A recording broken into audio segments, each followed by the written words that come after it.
भारत रे एही राज्य रे हुए नियारा बाहाघर। छुरी को विवाह करंती महिला। छुरी को बाहा हेले दूर हुए आर्थिक समस्या।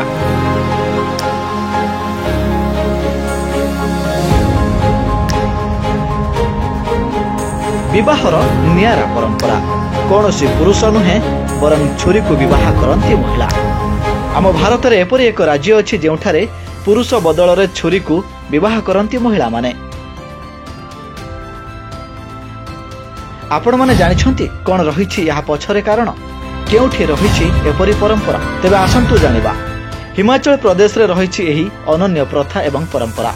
हिमाचल प्रदेश छुरावाली शादी किंबा खंजर वाली शादी पई बेस जनाशुना।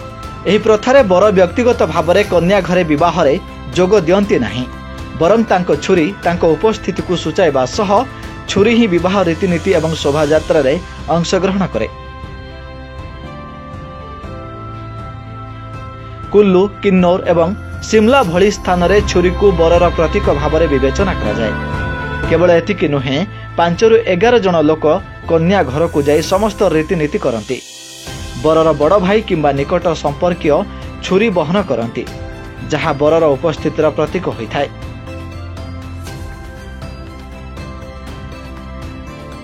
कन्या घरे रीतिनीति समय हलदी उत्सव, मेहंदी उत्सव एवं अन्यान्य विवाह उत्सव छुरी सहित करा जाए।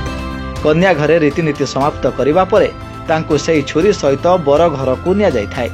सेठारे से प्रथम थर पई तांको स्वामी को भेटी अंतिम रीतिनीति समाप्त करंती। तापरे बर तांकर छुरी को फेराई नियंती एवं कन्या को सिंदूर लगांती। कुहा जाय आर्थिक समस्या जोगु छुरी विवाह प्रथा आरंभ होइथिला, कारण हिमाचल प्रदेशर पहाड़िया अंचल रे एक विवाह शोभायात्रा, भोजी एवं अन्यान्य विवाह रीतिनीति आयोजन करने प्रायतः कष्टकर थिला।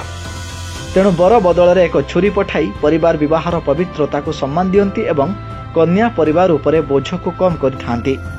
यह व्यतीत छुरी बरर प्रतीक अटे एवं कन्या को सुरक्षा देव बोली विश्वास रही। नमस्ते। भुवनेश्वर जनता मैदान में होने वाला है 12th Bhubaneswar international trade fair 19 से 29 सितंबर। जरूर आएं और मजा उठाइए।